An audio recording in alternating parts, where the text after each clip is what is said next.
Well, this is sure a lot more people than you can fit in that little room. That's very true. On the other hand, I don't usually have to worry about questions about tropical fruits and things because it's just not really relevant here. So that might be an issue today. Great job, everyone. I know we still got people logging in, but it is a long class, so I'm going to get going. Camille, if you would just go ahead and mute all so everybody's on mute, please.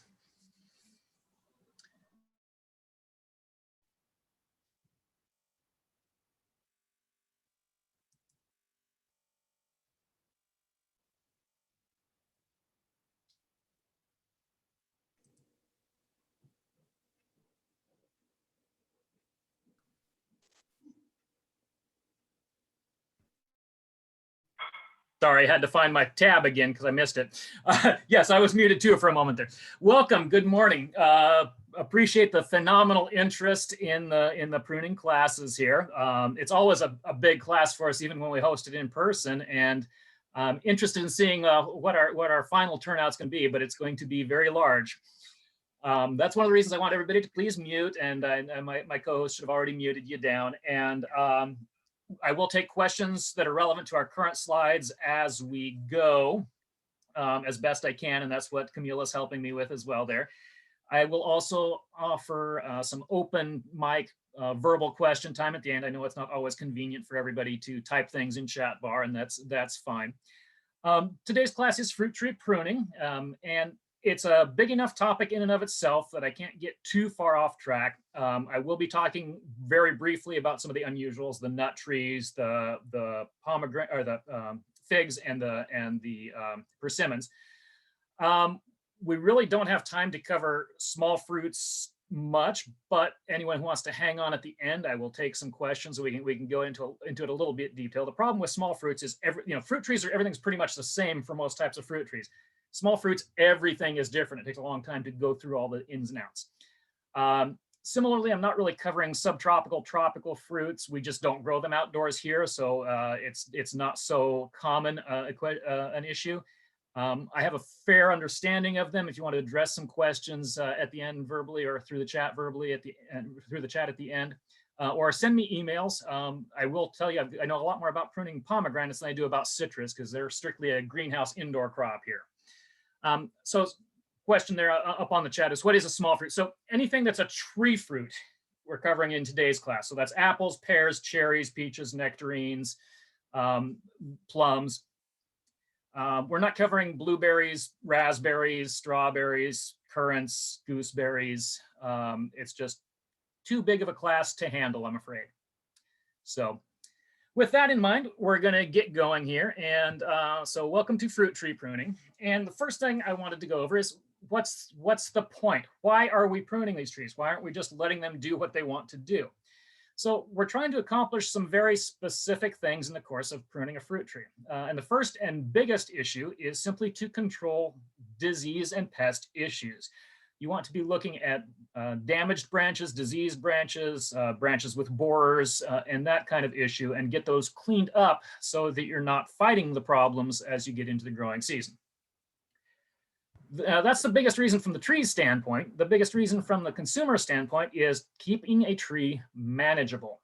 Even on a dwarf or semi-dwarf root stock, many fruit trees are substantially too big to easily harvest, spray, and handle and maintain, unless we take steps to control both their size and their shape. The other big point of view from the standpoint of the gardener is obviously we're growing fruit trees for a reason, specifically for producing fruit. And some of the pruning steps are valuable for increasing our productivity and our quality of fruit. Too much fruit is just as bad as too little fruit. Lastly, these are a long-term investment. Tree fruits can live a century or more. So it's important that we not only maintain them in a size and shape we can handle and maintain their productivity, but also maintain relatively good vigor and new growth coming out so that we can continue to produce them for years and years to come. So, and and want everybody to bear with me again from the Gulf Coast and from more subtropical or very warm temperate climates. It does change a little bit, but generally speaking, what we're talking about for pruning on fruit trees, the major pruning is done in the dormant season, which for us is winter, after we've had enough cold weather that the sap is not actively rising, but shortly before the sap starts to rise again. So in Western Oregon, that's usually not earlier than early December and is more commonly done in January or February. However, we want to get that pruning done before the new growth begins, before the flower development begins, because as that sap rises and as those plants begin to actually develop, the risk of doing additional damage in the course of pruning is significant. There are some other aspects to pruning. Besides these dormant season prunings, there are some advantages and some reasons we might do some pruning in the end of the vegetative growth cycle, which again for Western Oregon is usually about June. So this is after flower and the fruits have begun to set on most fruit trees. They've pushed out the new growth in response to whatever pruning happened in the dormant season, and now they're going into a resting period as their hormone balance shifts to ripening the fruit instead of to vegetative growth. So they respond differently to pruning in June compared to pruning in January. And we can take advantage of those differences in tree response to reduce some problems, particularly with sucker development. So the other thing that always comes to questions that come up on these are, what are suitable conditions for pruning? And you know, in our climate, we don't really run into a lot of restrictions. You can prune in any degree of rain you can tolerate. However, doing a lot of pruning in substantially wet periods, not just the scattered misty showers that we have all winter long here, but going into torrential downpours can increase your disease risk on those pruning cuts somewhat. Can I prune when the weather is freezing? Well, in general, you can probably prune your fruit tree in any weather you can tolerate, again, in Western Oregon. There are some cautions to that. So when you actually cut a branch, whether that's a thinning cut or a heading cut, the tree is going to respond by changing some growth conditions in the area right around that cut. And those changes to the tissues of that plant make it more susceptible to severe cold weather damage. So general rule of thumb is you shouldn't be pruning when the weather is below, when the temperatures are below about maybe 10 to 15 degrees above 0 Fahrenheit. And in fact, you shouldn't be pruning within a couple of days of anticipated temperatures that low. Once you've made a fresh cut on, that tree is going to be somewhat susceptible to damage for several days after pruning. So our cutoff here we use is 10 degrees above 0 Fahrenheit. And frankly, that's almost never an issue in Western Oregon, but I recognize on the East Coast and the Midwest, that's a whole nother department. So be a little bit careful about severe low temperatures. We're going to need some basic tools simply to get the job done. And of course, the hand pruner is the default pruning tool for relatively small work. When we're removing branches or removing or pruning branches that are smaller than about 3/4 of an inch in diameter, hand pruners are the appropriate tool. A step up in scale would be a lopper. It's a two-hand pruner, usually still a bypass pruner where one blade goes past a hook instead of hammering on an anvil. Those will cover, depending on the lopper in question, branches up to maybe 1.5 inches, and they also give you a little bit of extra reach, being a longer handled two-handed device. Anything over 1.5 inches should probably be removed with a saw. And small saws and larger saws, depending on the degree of branch you're taking out, become the tool in question. Chainsaws are acceptable for pruning large branches out of mature trees. They do a little bit of additional damage, so they're not perhaps the ideal, but they are a practical tool. You're never going to get through a substantial number of fruit trees by doing it all by hand saw. It really takes a long time. The chainsaw speeds it up quite a bit. So you're going to need gloves because you're going to be handling sharp tools and sticky branches and cold weather and all of the above. So protect your hands. most cases, with a few exceptions, you're likely to need at least some sort of a ladder. You really shouldn't be pruning standing in the crotches of the tree. It's not safe for you and it's not good for the tree. So avoid it when possible. I know I grew up on a farm. We didn't always do it that way. But a good ladder that's very secure is very important, because most trees eventually are above the height you can reach for standing on the ground. Yeah, a comment in chat that the battery-powered Sawzall does a beautiful job, and I have done that as well, and it is a beautiful tool for that, although I find them just a bit on the heavy side for a big one, but yes, absolutely. Likely in December or January into early February in pruning in Western Oregon, you're going to need rain gear, because you can only tolerate so much time sopping wet in temperatures at or near freezing before you've had your day done. So protecting yourself from inclement weather is valuable. A couple of things about items about tool maintenance. You really should get a small hand sharpener. You can play around with them and decide if you prefer a steel or a stone. Both are suitable. I find steels to be the most practical for me because they're faster, but they don't provide quite maybe the perfect edge.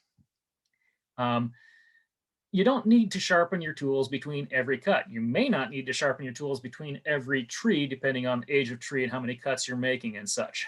But ultimately, if you're doing more than a single small tree, you're going to need to pause and sharpen some tools as you go through. And it's particularly relevant for pruners.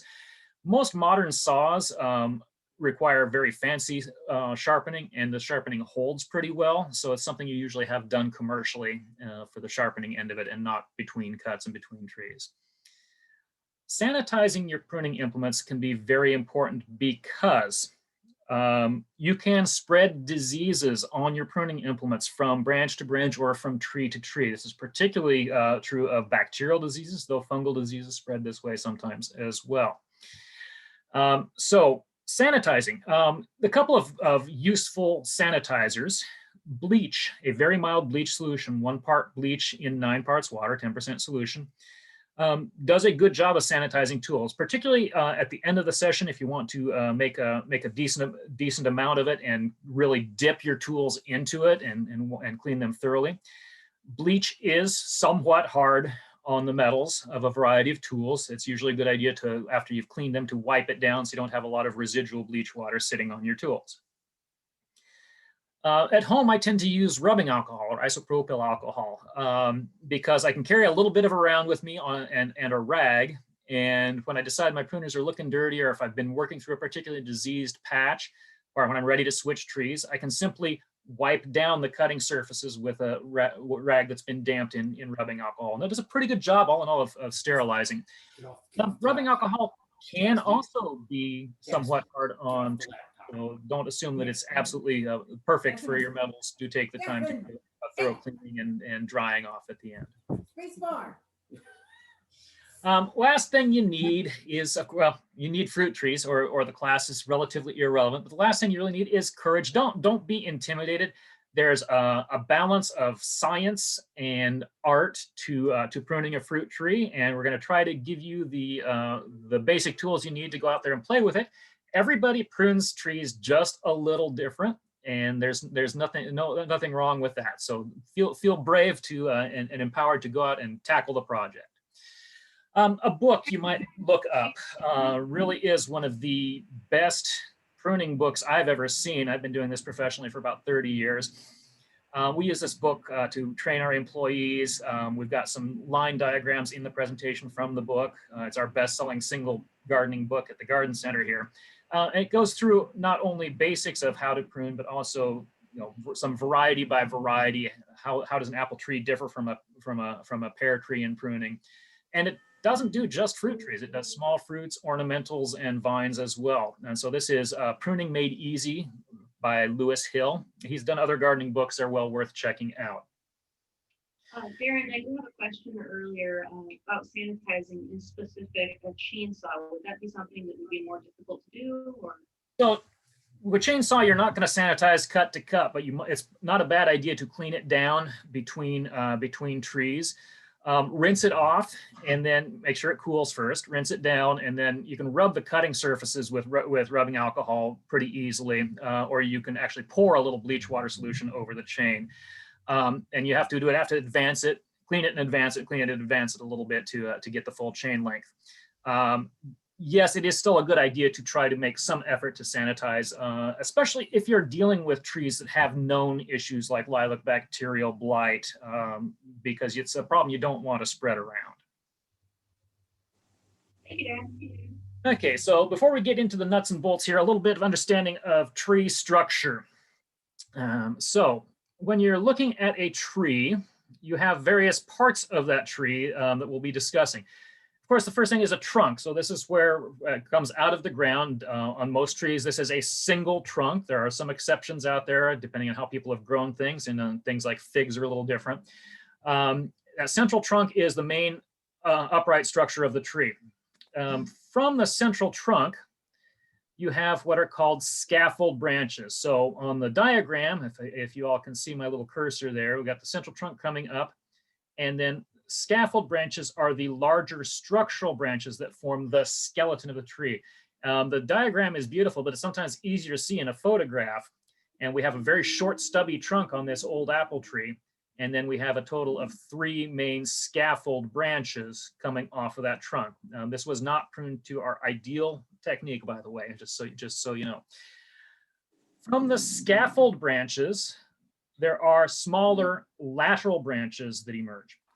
Those lateral branches are the parts that will actually have the leaves, flowers, and fruit on the tree. And so they become your actual canopy of the tree. And so kind of important parts to understand a little bit so that you know what you're looking at. Okay, so when we're doing some pruning, we must make cuts that the tree can heal effectively. And so we need to identify some parts of the tree and how to make some of the branch and how to make the cuts. So we're going to kick one more slide forward here. This is a branch collar. So on the left-hand picture, oops, I went one too far. Left-hand picture, you see you've got a lateral branch coming out and a smaller lateral branch off of it. This part where those 2 branches come together is the branch collar, and it's a section of specialized tissue in the tree. We want to be careful when we're pruning not to damage the branch collar.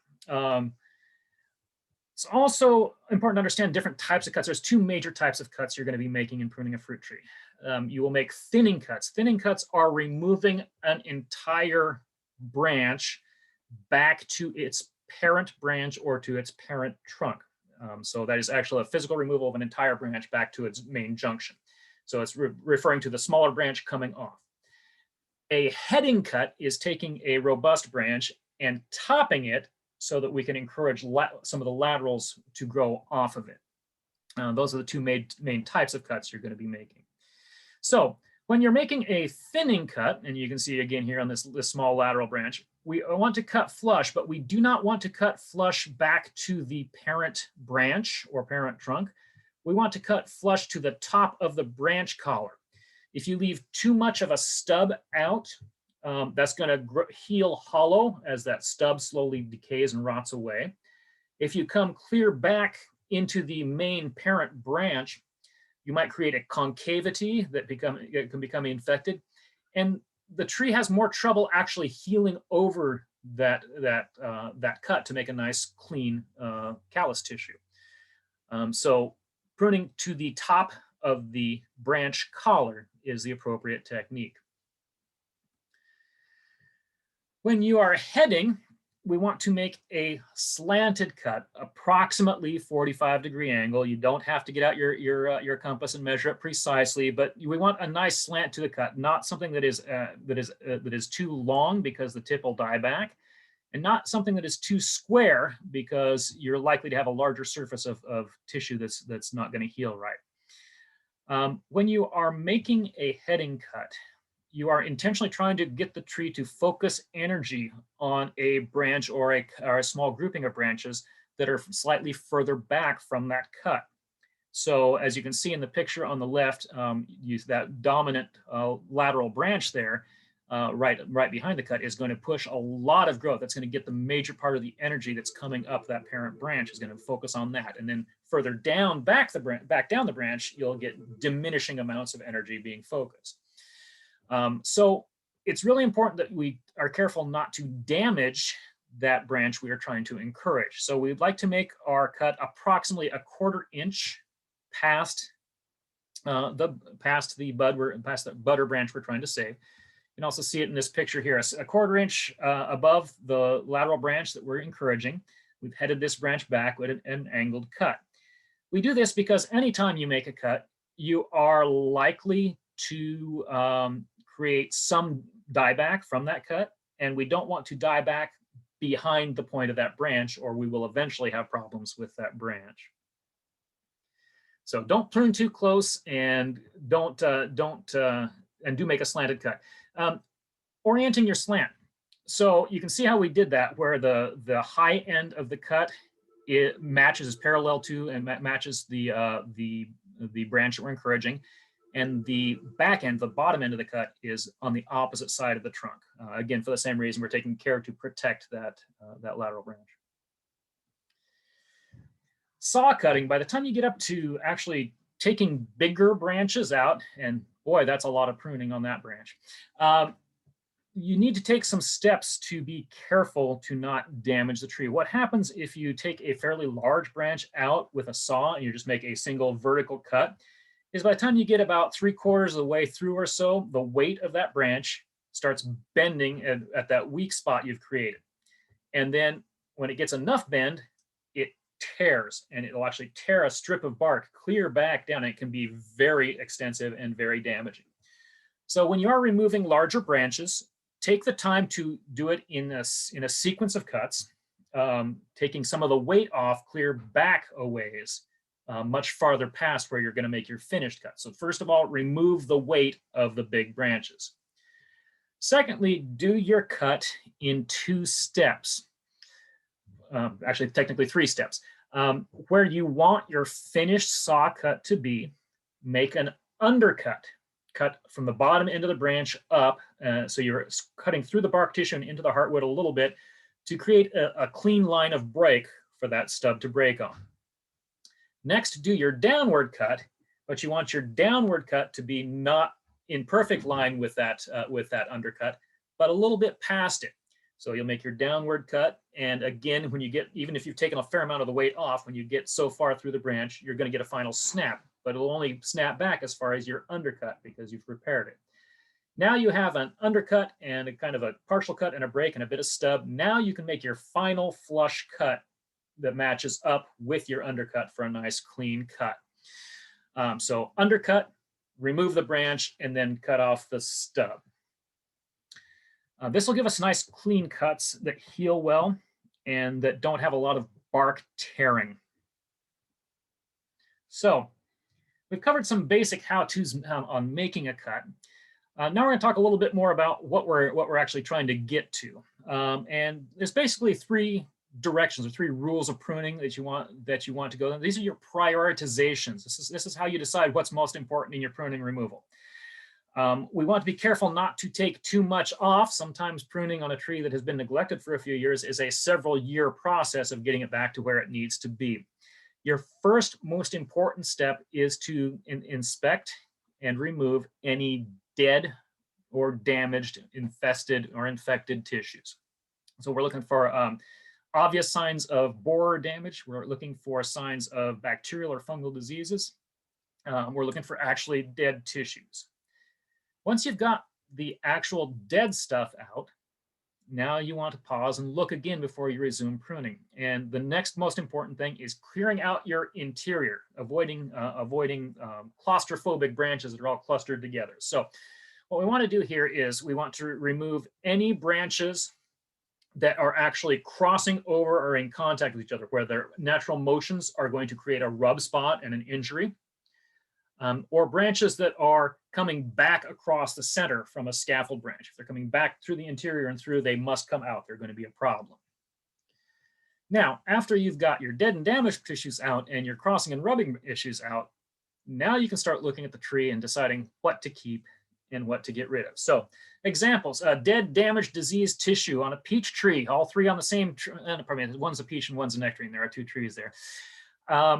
As you can see in the leftmost picture, we have that little top spur of a branch is actually dead. It's black, it's shriveled, it has no bud development. The lower pointing branch below it is still alive. You can see the viable buds on it.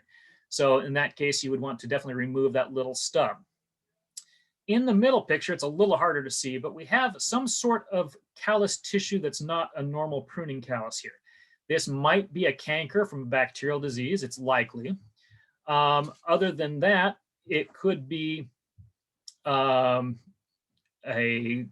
rub spot, something didn't removed out early enough, or maybe it just got beaten up against something like a ladder too many times and created a bruise that then healed with a callus. That's not an ideal situation, and it's worth at least more investigation. Normally, if there's no major need to keep that particular branch for a very important reason, then it's worth just simply removing that damaged spot. And lastly, signs of diseases. Down here in the crotch angle of this peach tree, unfortunately, on what was otherwise a pretty good branch, we have some sap oozing, and careful inspection shows that underneath that sap oozing, we have a small soft canker from bacterial blight. That must be removed. It's going to spread. So those are the first top priorities there in cleaning out a tree. So once we've cleaned out the dead and damaged tissue and we've resolved any major crossover branches, now we're going to start talking about stylistic, what we want the tree to look like. There are many styles of pruning that can be done. We find that it's somewhat different for a commercial orchard than it is for the home gardener. So a central leader, certain trees develop really well that way. Pear trees are naturally very central leadered. You can grow them out like this. You still need to open some center aeration, but you don't need to open out the center. Modified leader is very widely used in orchard situations with slightly larger trees. But the average home gardener prunes most fruit trees to an open centered habit, like you see on the right-hand picture. We call that the donut. If you're standing there with your toes on the trunk and you look straight up, you should see sky, not branches, very widely opened out. That is a good technique to keep our size under control, but also to provide excellent air circulation and maximize our available yield in a smaller space. And you can see this happening here on a very old apple tree. And what you've got here in your left-hand picture, your before picture, is a tree that has been well maintained. You've got a nice central trunk. You've got a series of well-developed and well-spaced scaffold branches, one coming towards us here, down there, away and away. And then you've got a whole batch of last year's growth. And so all of this very vertical stuff you see going up here are things that need to mostly come out, because those are water sprout development. Those are very strong verticals with minimal amount of lateral branching. And they're unlikely to be productive anytime soon. So they're not viable. They're just cluttering up and limiting sun and air exposure. So those are something that need to come out. So once you've got your crossing tissues and your dead and damaged, you want to target towards something that looks like this, a broad open umbrella overall. Now this one was pretty hard pruned, a little harder than I typically do mine at home personally. What you're creating is that donut with that open center with all your lateral branches, all their scaffold branches out and all your laterals off of that producing fruit. Now, what you're going to see a lot of times is that maybe you don't want them all flush down here in an umbrella. You might want to stagger them a bit more, or you might even want to encourage some secondary layers. So after you get a main or scaffold branch developing like this, like you can see on this right-hand picture, and you've got it fingered out to a nice open and spread lateral branch pattern, you might want to encourage some vertical elements, not the major water sprouts, but some smaller vertical elements, to then come up and create a second layer of open center above. So again, depending a little bit on what you're doing with, there are some aesthetic and personal choices on that, but you can increase the size on the tree slowly and incrementally rather than letting it go away. Question in the chat about shaping for citrus. Citrus are a bit different. To be honest with you, I have no experience with orcharding citrus. Citrus here are houseplants. So we prune them a lot more sparingly than you would in an orchard. My understanding of citrus pruning is that you are not using a true open center. You're developing more of a leadered to modified leader, but it is something I don't have a lot of experience with. Just not our climate, I'm afraid. So looks good on a big tree like that. But how do you get there in the first place? And this is usually where we get a lot of these questions on fruit tree pruning is not, oh, I inherited these ancient trees. Now what do I do with them? It's, I'm putting in an orchard. How do I get to an appropriate form? So when you first start planting a tree, you're going to try to accomplish a couple of very specific things. The first thing is look at your lowest most branches. You get that tree in the ground. Those branches are never going to start any higher off the ground than they are now. The interstem doesn't grow here. Growth is out the tip. So if you've got branches that are 18 inches or less off the ground, in most cases, you're going to want to remove those completely so that you can start your branch structure a little higher up the tree for a little more clean trunk.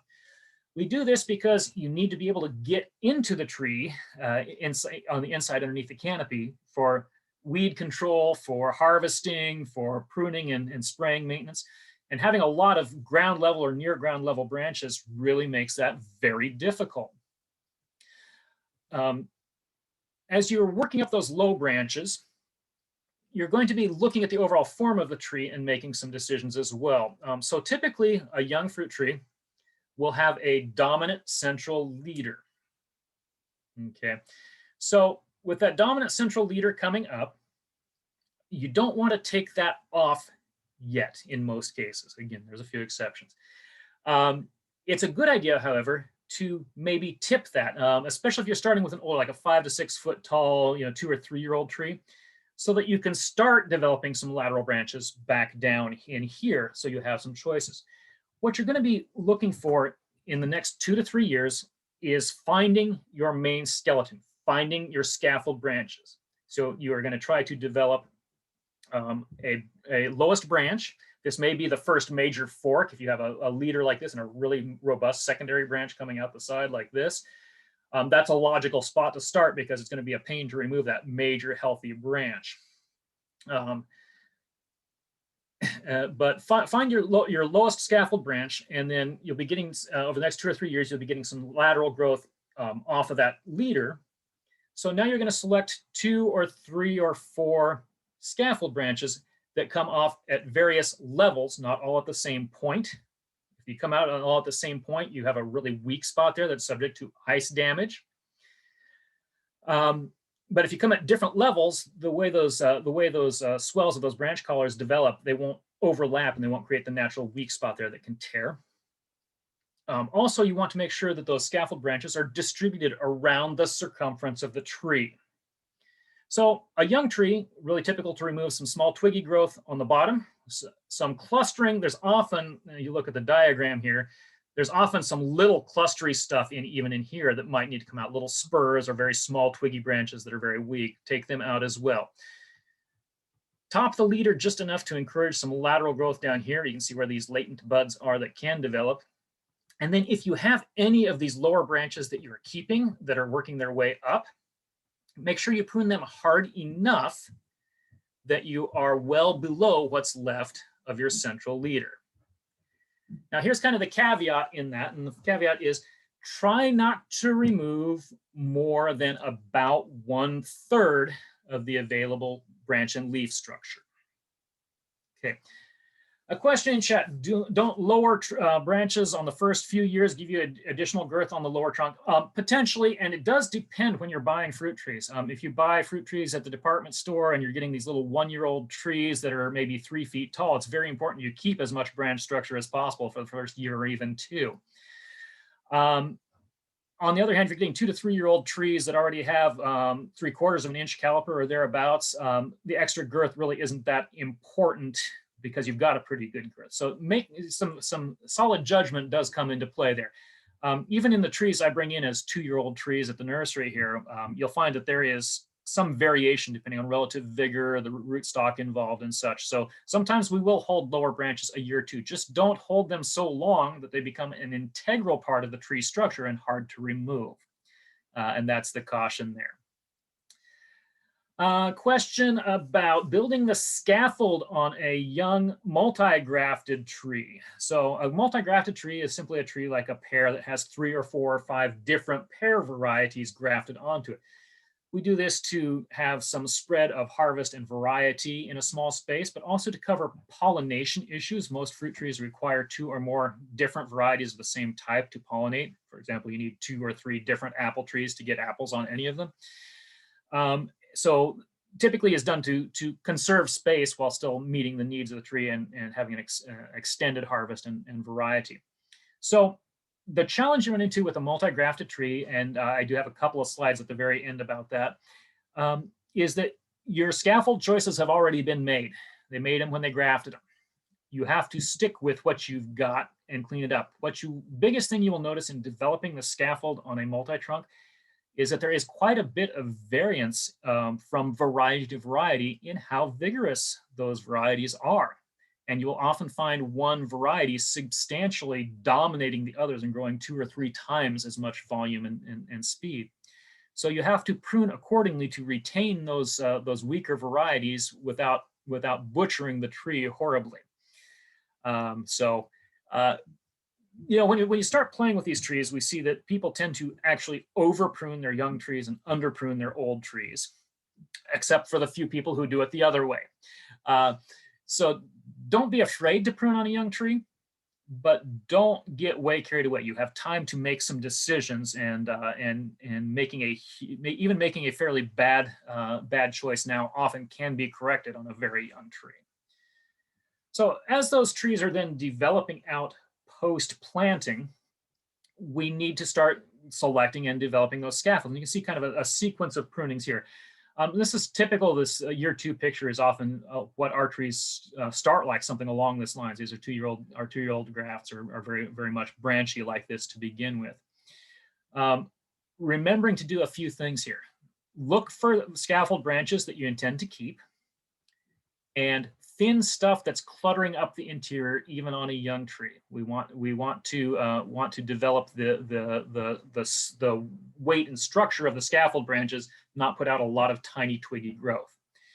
Past that, select to develop an open spreading habit over time. So you're pruning to outward buds and eventually even slightly to downward buds, but you can overplay the game too. When you start getting branches going down like this, you might select to an upward bud where you start getting this kind of little zigzaggy branch to continue it going outward rather than recurving clear down towards the ground. You will be heading back some of those scaffold branches so that you can start developing the laterals that will produce fruit. So how long is it a young tree? Usually for most fruit trees, that's a period of about 4 years that goes from planting to production age. Yes, some of these will have even a few fruit the second year, but you're not really in production for usually about 2 to 3 years. So 2 to 3 years after planting, 4 to 5 years of age, a tree is no longer a young tree, it's a bearing tree. As the seasons progress, you can see in the next picture in line there, the year 3 picture, that we've developed a pretty solid scaffold. We have a scaffold branch, a scaffold branch, a scaffold branch. We're developing some healthy laterals that will be the fingers that produce fruit, and we're keeping that center opened out. We're still heading back anything that's going strongly vertical or too far outside. We're trying to keep an overall balanced structure so you have some symmetry to the tree. And when you start looking at year 4, you can see that is a bearing age tree. We've done some thinning on the interior, but a lot of that's already set. You're not going to get as much regrowth from there. Now we're focused more on spreading the fingers on those lateral branches to provide adequate space for good fruit production. Okay, a question in the chat. A young plum tree, approximately 3 meters tall, has never been pruned. Is it too late to thin and shape? And we have very little fruit on it. From Scotland, lovely.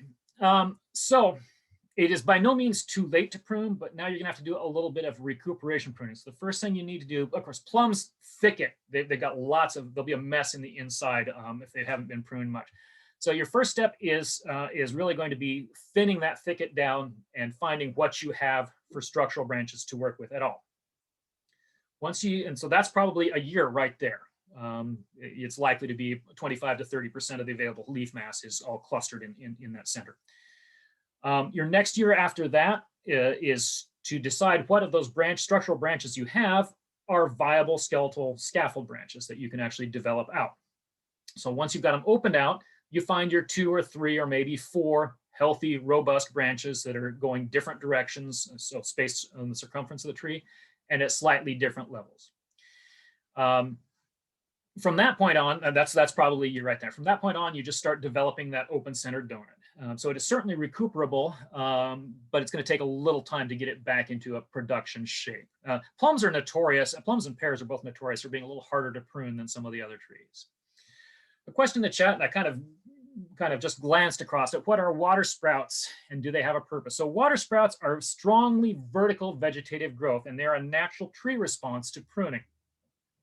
And what they're doing is the tree has a little different idea of what it wants to do than what you want it to do. So what it is you've opened out the center, and suddenly you have light down here on these latent buds, and these buds say, I need to capture sunlight. This is a competition thing for trees. They have to get as much sunlight as they can get.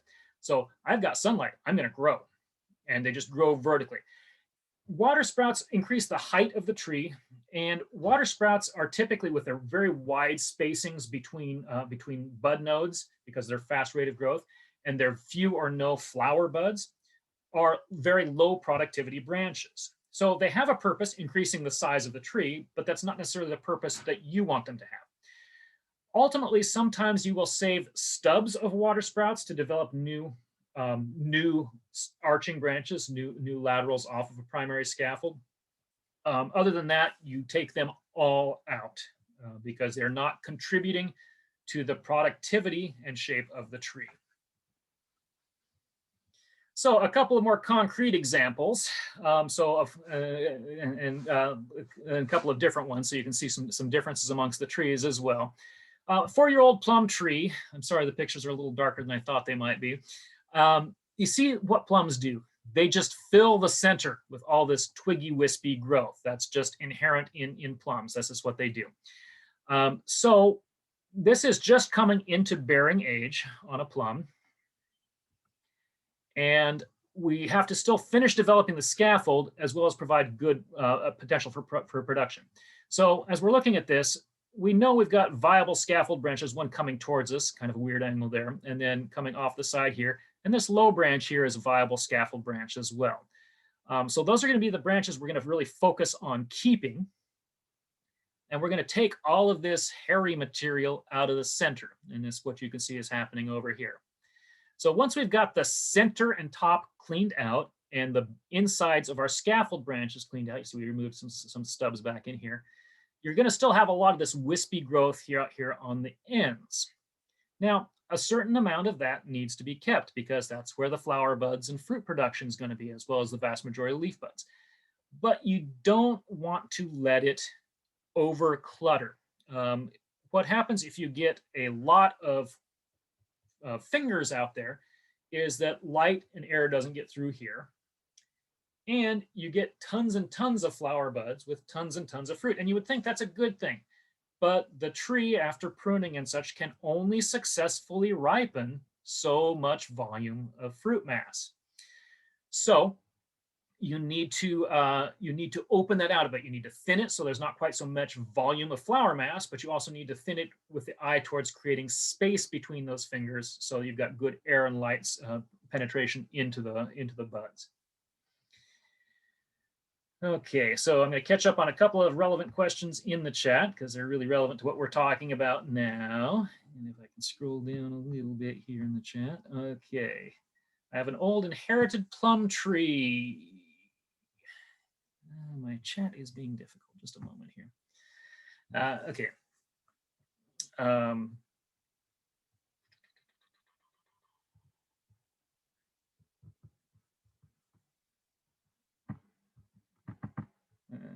Scrolling down, bear with me. There we go. Old inherited plum tree that doesn't have much in the way of structural branches. Can I do anything to encourage some?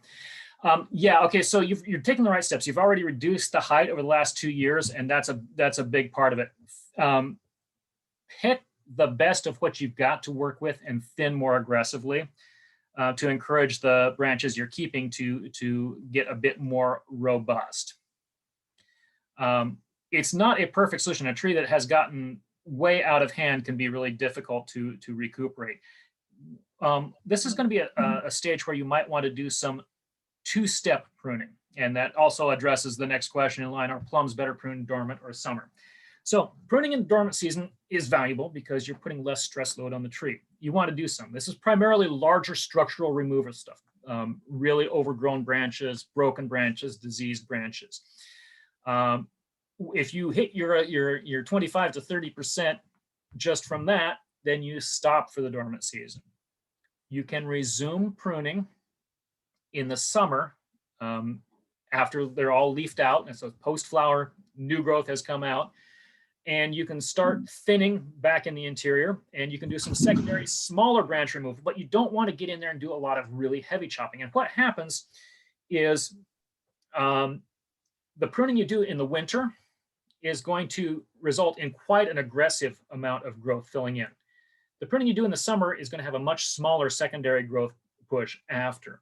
And that's really quite useful in reducing some of that fight. Also, plums and sometimes pears sucker pretty prolifically from the graft, from the rootstock when pruned hard. So doing a 2-cycle pruning and focusing on your sucker removal, particularly in the summer, will reduce their tendencies to do that.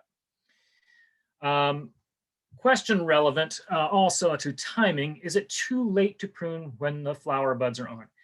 It's real common to be pruning while the flower buds are on. The more swollen those and developed those flower buds are, the more damage you're likely to do to the flower buds, not to the tree as a whole. So gently but carefully.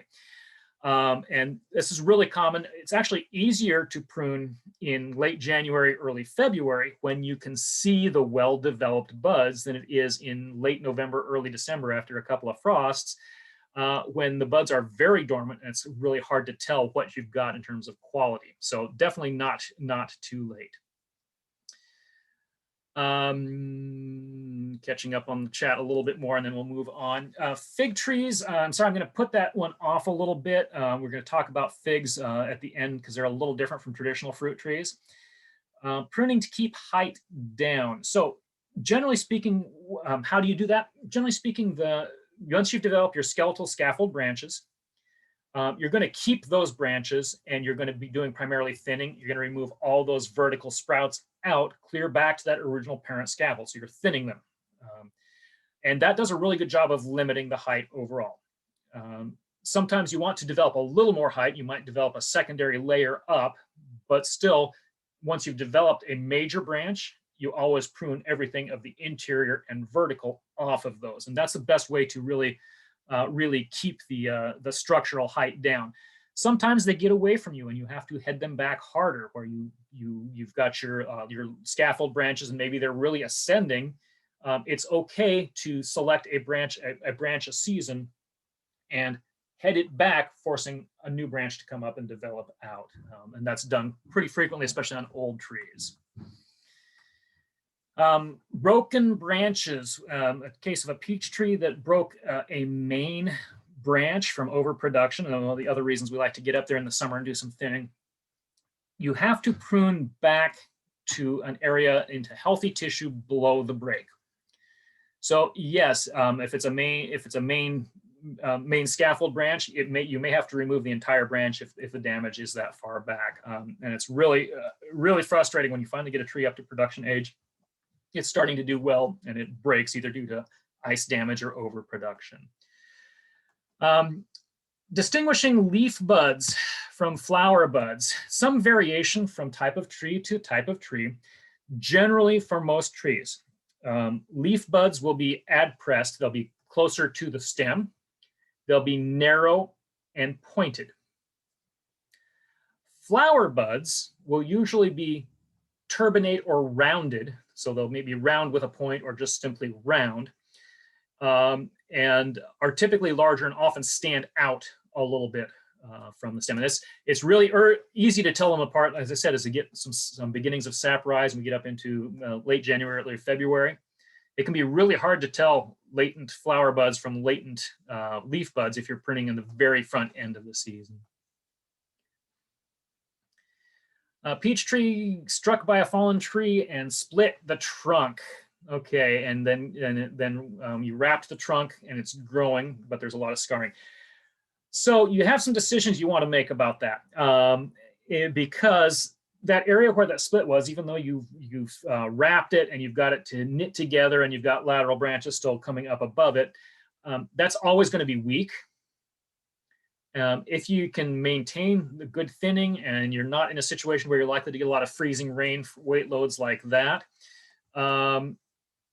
it might be quite worth trying to keep, but there is a fair risk. And again, nothing more frustrating than spending 3 or 4 years healing a tree and then losing it because it's just too weak to maintain. So judgment call on that one, but you might have to remove clear back below the split. And if that's too low, that means simply replacing the tree rather than trying to regrow it. Similar situation, peach tree. So they typically are not quite as vigorous a regrower as a plum tree. Again, this is about 4 years old. And you can see we've been beginning to develop a decent scaffold branches and had tried to have 2 peaches last year, and it should have more this next year. And so we've got the central trunk, we've got some scaffold branches coming off, we've got a lot of little fingery stuff. And so we did spend a lot of time on disease branch removal. This is a peach tree after all. And they get a lot of fungal and bacterial diseases. So they had a fair number of cankers and little dead stub branches that had to come out first. Then we took a lot of these crossing. There was a fair number of crossing branches, right here in the center, either going back from the scaffold branch back across the center or actually wrapping and over layering onto another branch. So we took those on. And then we simply continued developing our scaffold branches, scaffold branch, and scaffold branch, and then opened out the center. So real typical on a peach tree. Honestly, on this one, this is at my home. I certainly could prune that harder. A lot of times we try to intentionally branch our peaches a little lower, but I have a pretty limited space, so I'm trying to get it up a little higher and not so low down on the ground in the middle of my vegetable garden. So typical, again, before and after, dead and damaged branches, and then crossing branches, and then developing the form. And this one will probably have, there's a lot of flower buds up on these laterals, will probably have some peaches for me this year. So an open center tree on an older tree. Again, I don't like the way all these branches come out of basically the same spot, but sometimes that happens. And that's not an easy way around that in all cases. We generally prefer this open-centered style just because it produces a very robustly branched short tree that's easy to work on. And typically we'll keep trees between maybe 10 or 12 feet on a dwarf or 12 to 15 feet on a semi-dwarf rootstock, depending on the tree. But nothing like needing a 16-foot ladder to get up into the top of the tree to work on it. And this is a thoroughly and well-pruned tree. Again, Chris Chenard, my boss, likes to prune his a little harder than I like to prune mine. So he took a lot more of the fingers off than I do. And that becomes really, really common on an old tree to thin a little harder. The alternative is what I tend to do, is to not quite thin so aggressively in the winter season and do a follow-up pruning in June after I've seen flowers and we have fruit developing, and I can do a little more active management, both in terms of opening out for air circulation, but also removing too many fruits. Question in chat: for a peach tree with a split branch close to the main trunk, and you've tried to wrap it and keep it growing and it's still alive. If you've got a lot of splitting on the trunk, it's probably not worth keeping because you're going to have a substantial weak spot there. In addition, as you point out in your question, this is a spot where you are very likely to have ongoing disease issues, whether they're fungal or bacterial issues, or even insects coming into the damaged tissue. So your situation at that point is, if you're going to try to keep it, seal it up well. And you can try pruning sealants of various types, usually tar-based sealants, elastic sealants, or old-fashioned beeswax sealants. The question was a little bit earlier up there, I think, about using sealants. So they've gone back and forth like this on this professionally over the years. Generally, the consensus opinion amongst people who do this professionally is if you are not seeing massive amounts of damage or sap oozing out of the wound, if you don't use a sealant, the tree will heal better. There are certainly circumstances where you need to use a sealant. The tree cut is bleeding pretty bad, it's losing a lot of sap, or you have some tears or secondary damage. You want to make sure they don't get infected. But that's a good general rule of thumb these days, is simply to not use sealants at all. It becomes a lot more iffy when you start getting about 2 and 3 inch diameter branches and larger, because that's a large open surface. It's going to take several years for the tree to completely heal over. And sometimes sealing those is not a bad idea to keep bugs out. I generally don't, and the professional recommendations and the university recommendations are generally at this point, avoid using tree sealant unless you have a particular need that's not just a pruning cut for using it.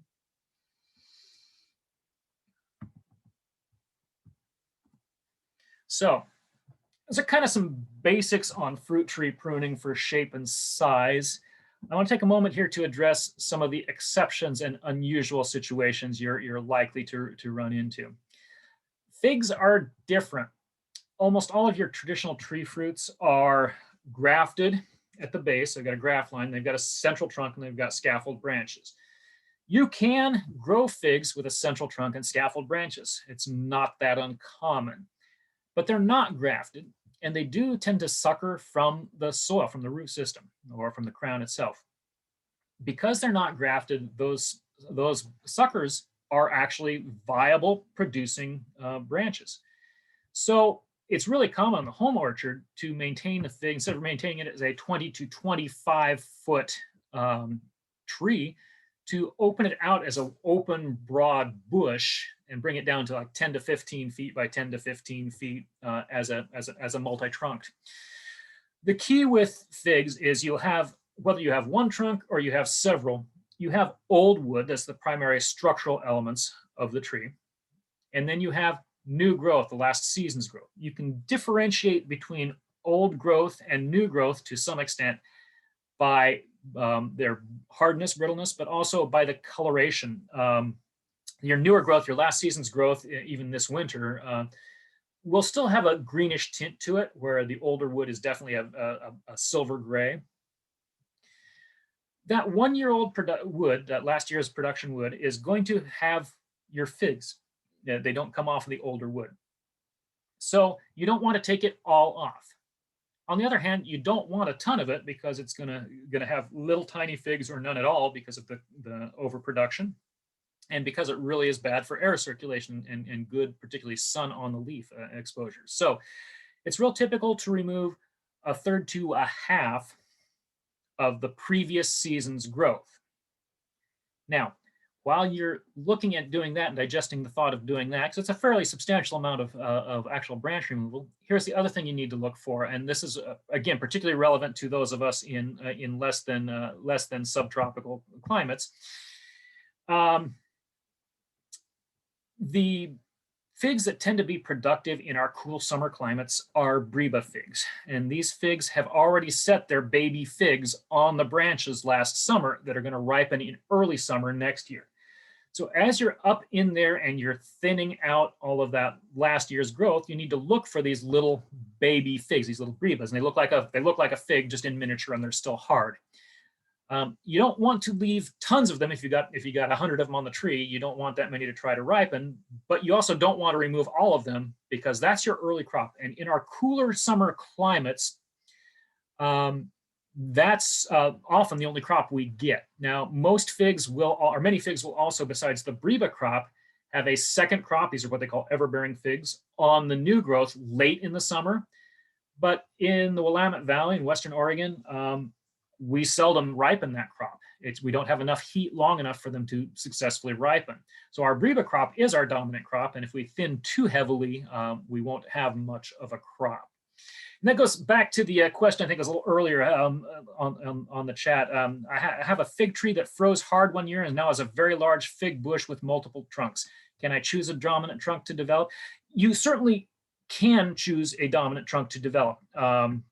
but you do not have to, and it is certainly viable to grow them as an open shrub. And I say a lot of home gardeners that are growing them here actually prefer to do them that way.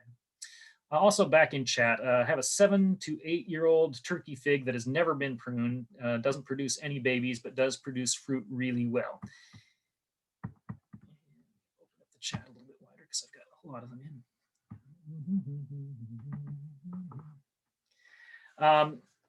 What time of year should I prune it so I still get production? Your pruning is like with other fruit trees in the dormant season, so usually mid to late winter.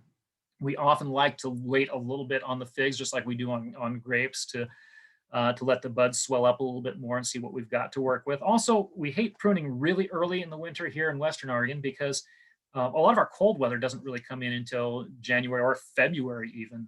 And if you make a tree slightly weaker where you make cuts and then you have freeze damage, you just have to go back and prune again from any damage. And we do sometimes get some freeze damage. Most of the figs in the area did survive to some extent our cold snap a few years ago in 2013 of two below zero for a couple of nights.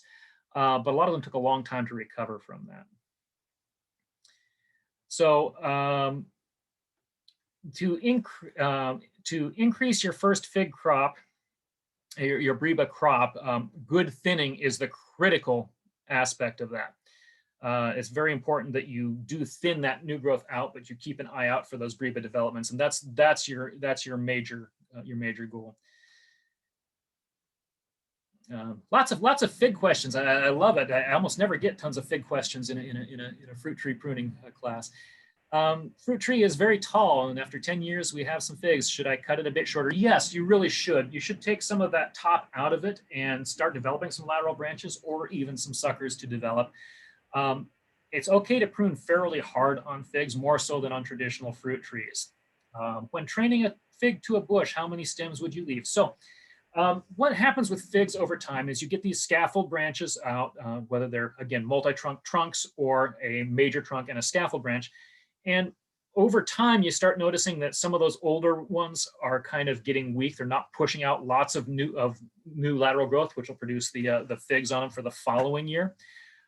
So you may need to head them back or even thin them back all the way and develop new ones. So typically I like to do my fig bushes as having 4 or 5 or 6 major stems as a bush, but bearing in mind that some of the oldest ones are going to have to come out and be replaced with newer ones coming up. So don't always necessarily keep the exact same ones.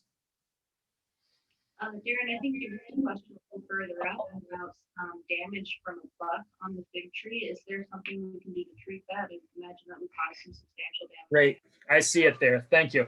Buck deer scrape the bark off of a couple of young fruit trees, the best way to treat them. So this is a real problem on young trees because they don't have a thick bark, and deer will nibble on the bark, but also bucks will actually rub their antlers to rub the velvet off on them, and they can do a tremendous amount of damage.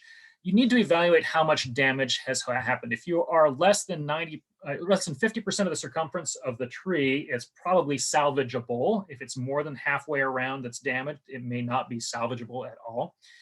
And this is a case where you might want to use your wound sealant, but even if you don't use the sealant, use a soft cloth wrap that breathes, a spiral tree wrap, and get it cover the entire injury area. You will need to check that wrap periodically as the tree grows. It can become restrictive, even the ones that have a little bit of stretch to them. You may need to unwrap and rewrap after the growth spurt in the summer.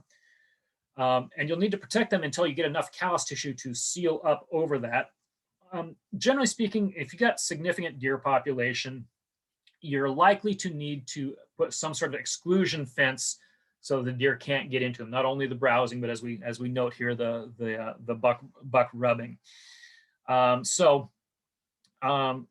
Keep them protected until they actually develop the furrowed bark. And once they've developed the furrowed bark, then it's a question of just only how much browse are you getting, because that furrowed bark will resist the rubbing damage.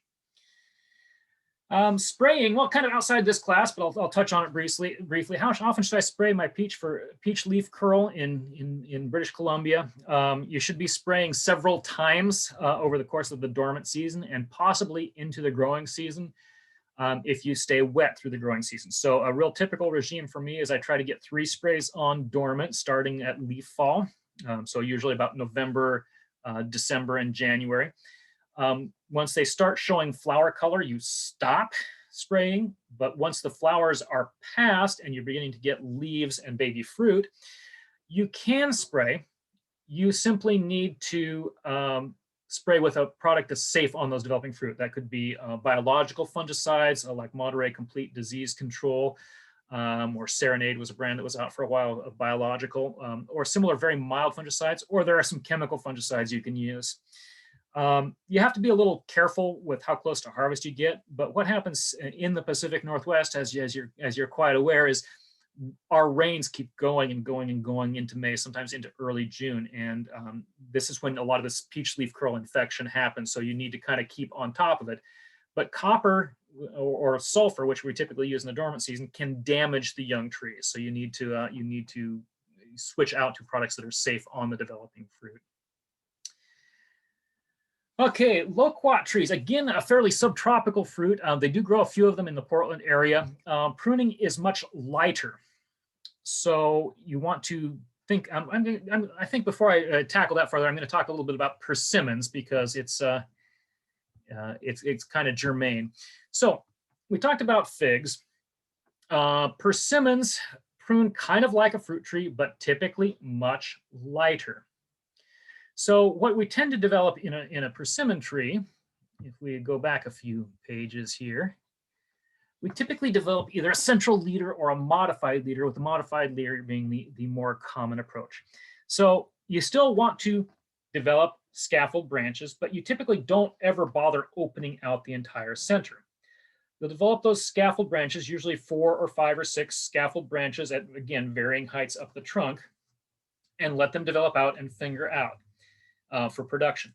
And we'll often spend the first 3 or 4 years getting that form developed, and then we'll let them go for a while because they don't necessarily need to be hard pruned every year like a traditional fruit tree for good productivity. But what happens over time is that continues to grow out in this kind of roughly spherical overall shape. You're going to find branches that extend way beyond the other branches. You should head them back so that they don't keep growing and growing and growing. Same thing if they're going laterally too far, head them back to maintain a central structure that's an erect cage, so to speak. Secondarily, you will notice that over the course of 5 or 6 years of production on one of those main branches, you will see that the productivity and the vigor of the growth starts declining. And then you'll need to head that branch back fairly hard to promote a new spurt of vigorous lateral growth to produce the fruit. So a real common in the home garden is to develop your form, let them grow and produce for a couple of years, and then start controlling the outliers, let them grow a couple more years, and then start heading back to rejuvenate.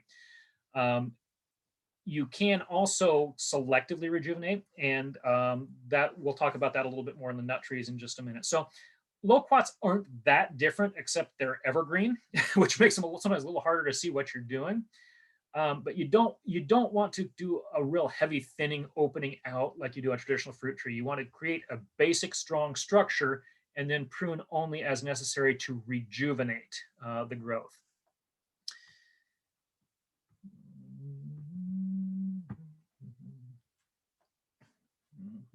So I'm going to step back to chat, make sure I'm keeping up here before we talk about nut trees a little bit more. Okay.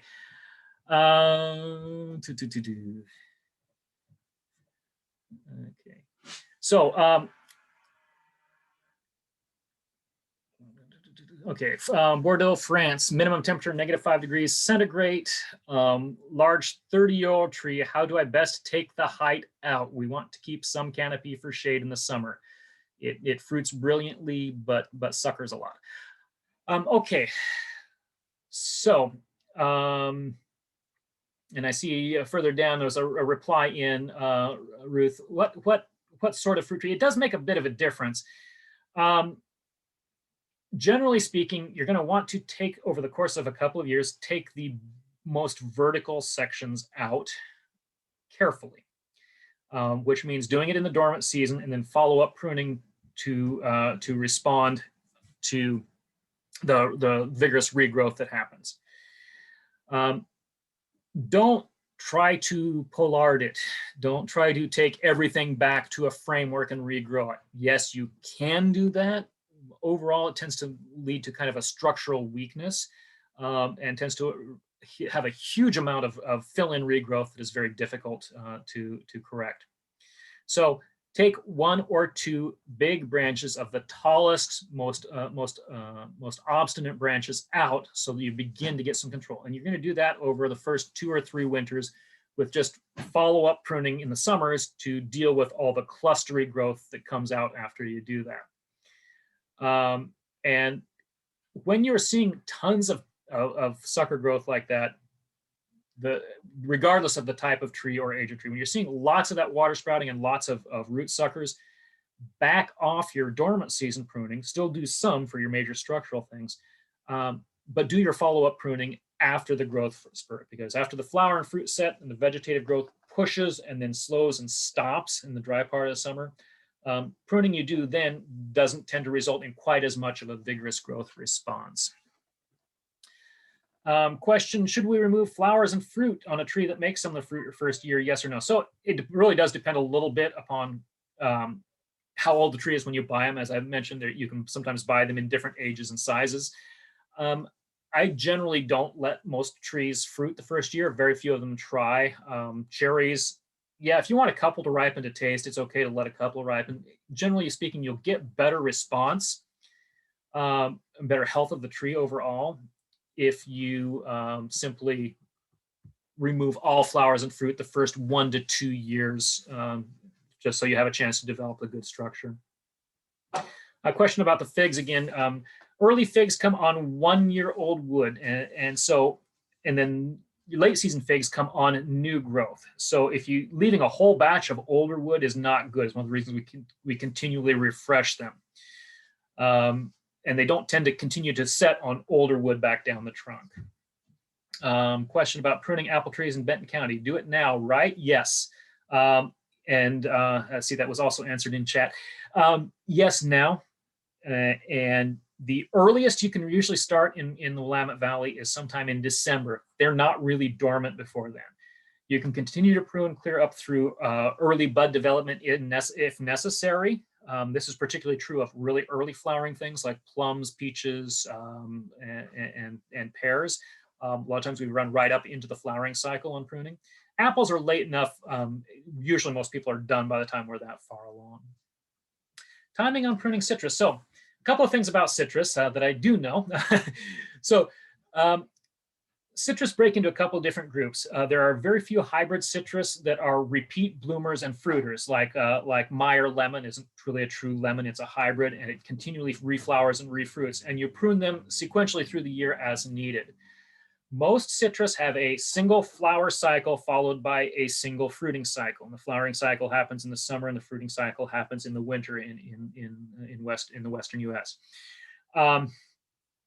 So you have to be careful to do your pruning post-fruit during the vegetative growth cycle in the spring, not fully dormant, because they really don't dormant, and not after the flower buds have set, or you take off all of your fruit for the next cycle.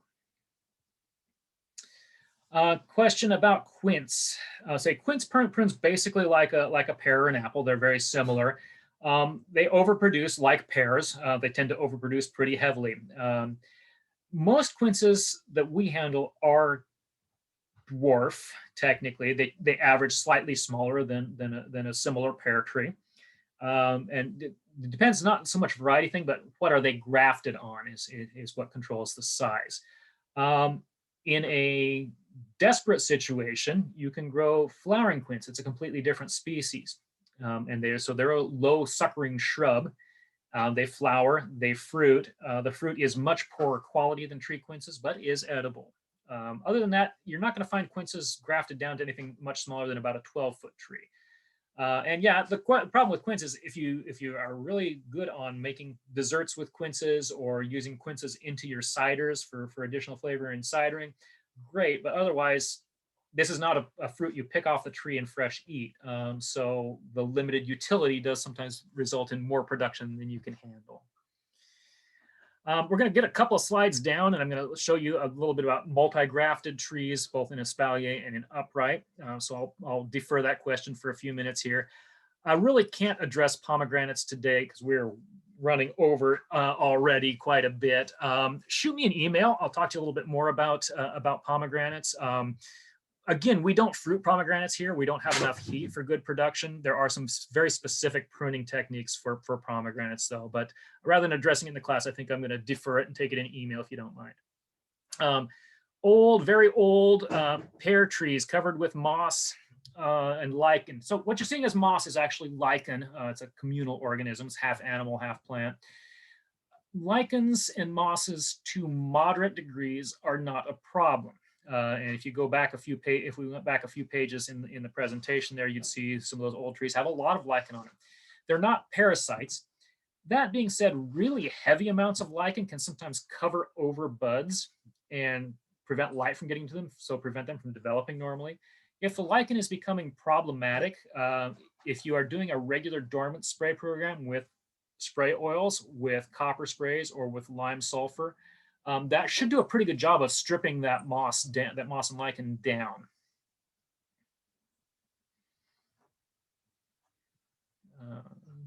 Okay, I think I'm gonna go back to presentation at this point here, and I'll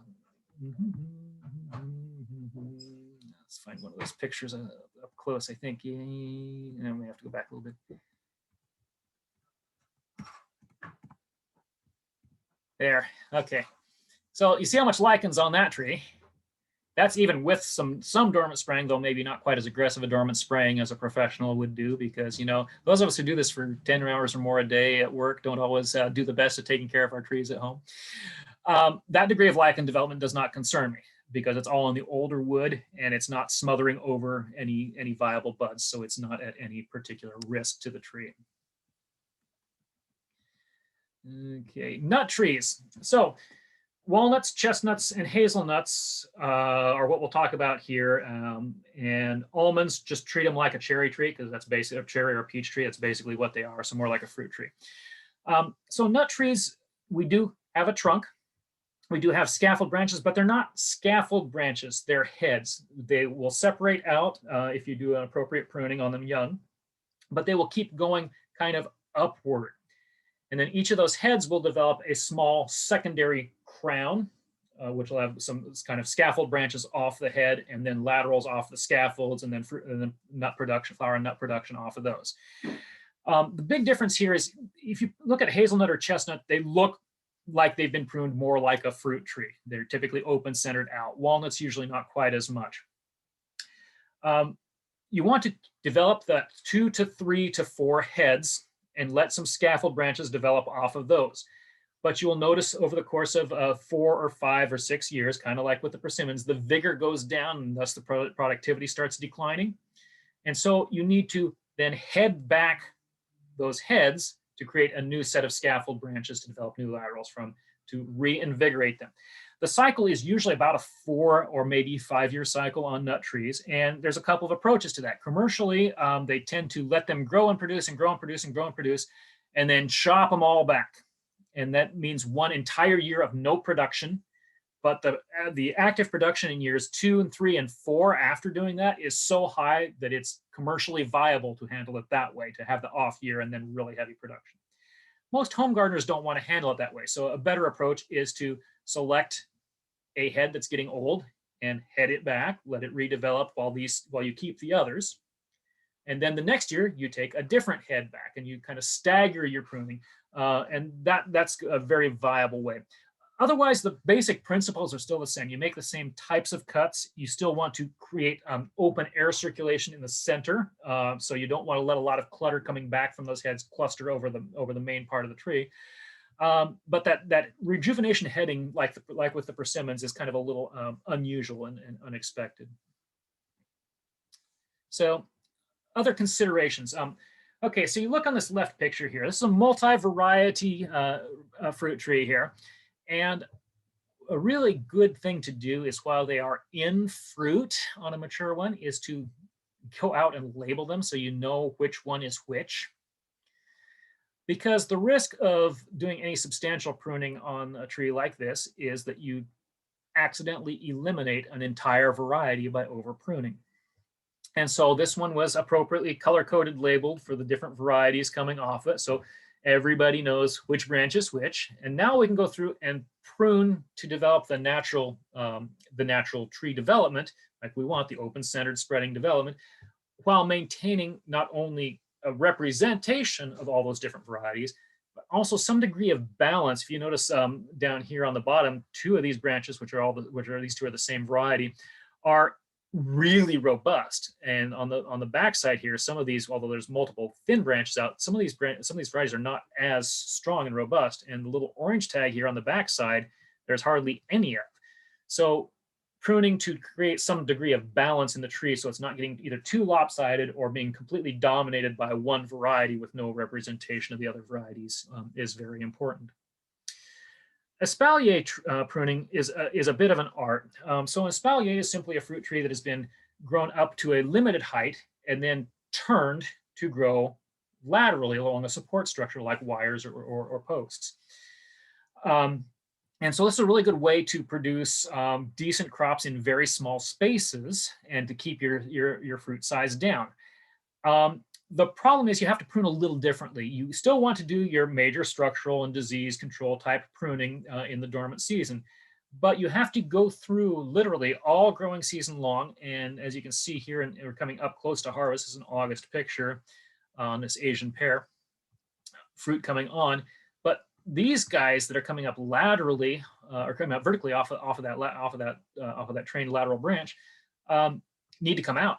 And you need to keep stubbing them periodically through the summer. This one has been done a couple of times, but these last few have been kind of let go. Because if you don't do that, they simply overwhelm and overcover over the fruit producing older branch down below, and you don't get any ripe fruit. So it's a little more involved. You have to be on top of it. You have to keep going on it throughout the growing season. If you already have a pre-trained espalier, it's really easy to just simply work with because they've grafted branches, trained them laterally when they were young, and they're just ready to develop at the layers they're already at. If you have a tree that has not already been trained to espalier, you still need to do your first initial stage of selecting your scaffold branches, which will become the forms that are actually trained out on the support structure. So that'll take a couple of years just to getting to that point. And then you will take, as soon as you have viable laterals that are really strong, that are viable scaffold branches that are really strong, that are growing on the structure, then you take the whole top out. You want to do that as early as possible on espaliers so you don't get too much mass up high and not enough energy going down to these branches that become your essentially horizontal trunks is what they turn into. So older trees present kind of a special challenge. We've had several questions about developing older trees, and it is a usually multi-year process. And the first thing you get up there is that careful inspection and the removal of the most damaged branches and sucker development. So you want to take off your any physically damaged or diseased tissues, broken branches. Water sprouts on an old tree, you may not have a ton because the energy is already so diffused out if it hasn't been maintained for several years, and any low ground level suckering coming up. Then as you get on into the recovery, next thing you want to do is start developing your actual overall form. Limit the height, take out the most outlying branches. The branches are going too far to one side, the branches are going too high. Just head them back, and so you can start developing the new structure. Still keep in mind, we don't want to take more than about 1/4 to 1/3 of the tree at any one time. So you have to do this in stages over several years. Look at your branch angles and decide if it's salvageable. I always get concerned if you look at the diagram here when you see something like this with these really acute branch angles on these main branches. Unfortunately, that's not something you're going to be able to address on a tree this old, but you can keep it from happening further up the canopy to promote a stronger branch structure. Now you have time, now that you've taken the weight out of the tree and the weight out of the tree, and you've cleaned up that interior and cleaned up the bottom. Now you're going to take care of some of those problem branches that are just simply not going the wrong way or are getting substantially older and not producing a vigorous regrowth after your pruning. And and start opening out that center and developing that traditional style. And by the end of it, you have something like this that is again maintained as an open-centered or donut-shaped tree. It's still worthwhile once you've got this part, if that tree is still 20 feet tall, to bring it down another step once you've got a reasonable amount of scaffold branches to work from below it. Darren, I think we have a couple of questions piling up in the chat. One I was interested in really is how much training would you recommend be incorporated into the pruning process?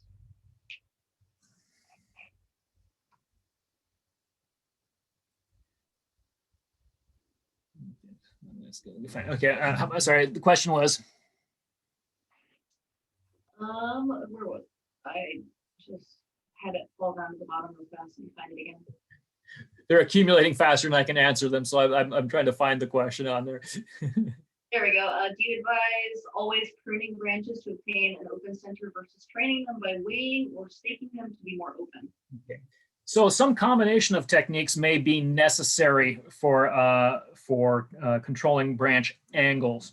Ideally, we like to select branches that have appropriate shapes and directions and angles in the course of pruning.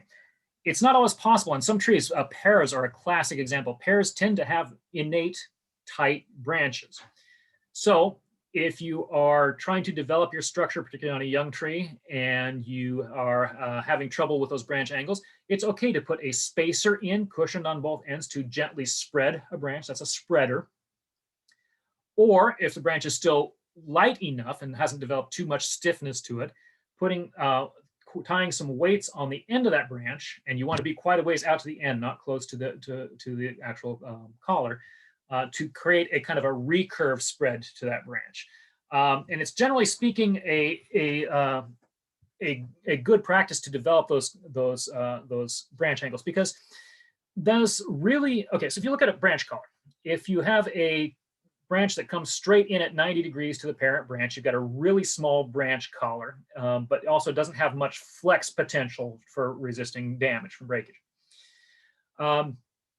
If you have approximately 45-degree angle, you have a elongate but not super elongate branch collar, and you've got a really nice spring recurve. Part of the way a branch holds weight is not just through static, but its ability to take some of that weight in the arch of the branch.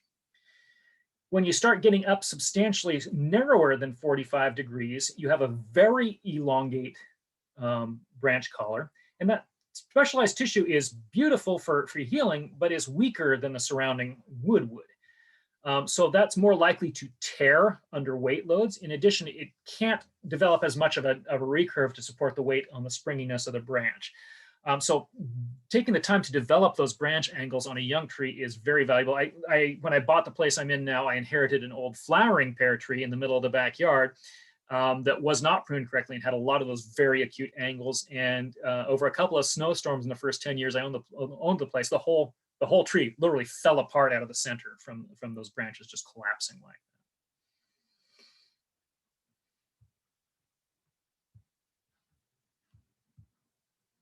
Okay. It also looks like we had some interest in olive trees. Is there a tree that you were talking about before that we can compare to olive tree to? Olive trees are a good question, and I'm glad to hear. They're actually growing olives commercially here now too, so we have at least a little experience with them. Olive trees, we can prune really to control size for harvestability and access in the orchard only. We typically do minimal pruning after they're established. Young olive trees, you want to develop a very healthy central trunk and group of low branches, but you don't need to open out center heavily, and you don't need to do a lot of heading back either. Olives are a minimal prune tree.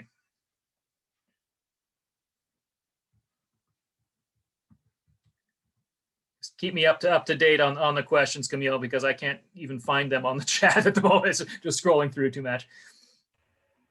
I have another one here. I have a columnar apple that has a bare chunk along the trunk. Could I graft something to fill in this space? I don't really care if it stays as a column. Okay, so got a columnar apple, you've got a bare chunk. So there's a couple of ways of covering over a bare space on a tree. And if it's a, if it's a large gap between viable buds, there's nothing you can do in between except develop a lower branch and prune to fill that space. If you have viable buds on that interstitial space, that space where you think you've got a substantial gap, then you can T-bud. You can actually graft a bud from another tree into that, in place of that existing bud. Or you can develop a short stub branch and do a cleft graft where you overlap the branches and graft them together like that. Usually the easiest thing in a situation like that, usually if you have a spot like that, it's because you didn't have anything that could grow in there. There's no viable spots, and is to simply develop a lower branch to fill and cover rather than trying to graft to make it. I noted there's a lot of comments about the recording. We are recording the session. We have intent to get it all processed out and finished and posted up on our YouTube. We can also, anybody feel free to shoot me an email or my email is darren@chenards.com or info@chenards.com gets to the nursery as a whole, and we'll make sure you get links to that as we get them posted. We're a little behind. We're not as technologically savvy as the tech companies, and we're still figuring out how some of this stuff works. So we're catching up a little bit. Camille, any additional questions we haven't caught yet? I'm going through them all and I'm not seeing any. If I did miss some, please repost them now and we will get to them. I do want to say a thank you to everybody who came. I really appreciate the broader national and international, and as well as all the local attendance. It's been a lot of fun, and I'm always available for you guys too. If you've got my email, darren@chenards.com or info@chenards.com. Chase me down. I'm happy to chat about any of your gardening, pruning, or orcharding questions. I did just see the other question. I know you covered the loquat before. Can you do a quick recover of that? Yeah, so loquats, you want to create a very strong and sturdy scaffold structure with them. But then you're only doing as much pruning as is necessary to maintain good, vigorous regrowth. So you're only heading back branches that are getting tired and aged. Pruning on loquats is pretty minimal. You don't want to do a lot of it. You can think of them kind of like a persimmon in that sense, where you develop your overall branch structure, your kind of your oval crown, and then you take out outliers that are getting way outside either end, and you head back anything that's getting so old that it's not getting a lot of vigorous growth and production.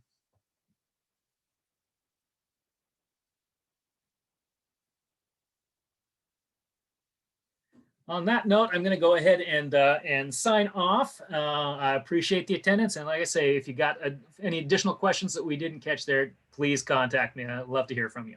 Thank you very much.